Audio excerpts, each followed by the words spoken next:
When I was little, I used to sit by the window and watch the world go by. In my own mind, the world passed by because time flew as time flies. It carries all today, which 60 deep and surfaces by graveside. And all I really want is for it to be a great ride. So I used to sit on the passenger side passing time, and I'd watch every single car that would pass me by, or at least I'd try. And at 10 years old, all I could really think is, I wonder where they're going to go on the day they die. Still this day, I sit by the window. Sometimes I roll it down and I let the wind blow. I listen to the sounds of travelers traveling by with the sun on my face as it illuminates the sky. And I can still hear the sweet voice of my mama on those long Sunday drives. And she says, son, you can be anything that you want to be. If it's up to me, I'd make you believe that God's plans for you aren't make-believe, they're reality. And Mom, I'm out here living those dreams, and I hope you're proud of me.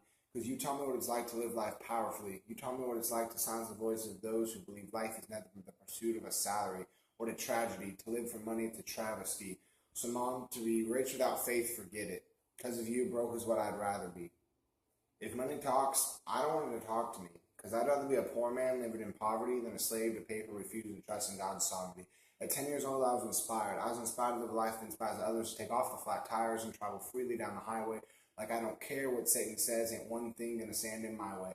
Because I'd rather be out here being made fun of for Jesus than being forgotten in my driveway.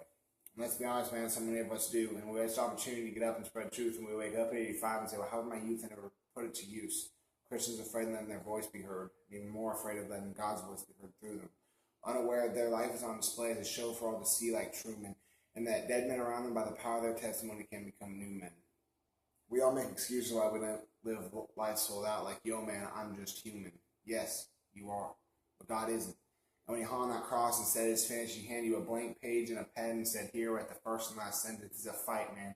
Are you going to sit on the sidelines or get up and get in this? It's a fight, man. Every day is a fight. It's a fight for your life. It's a fight for what's right.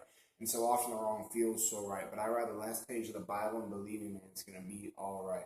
But until he comes like a thief in the night, I'm going to live this life like every day is a gift from God, because every day is a gift from God, and God didn't give us this gift so we could wallow and be sad and get off and see ourselves just like me. How much can I achieve and what can I get?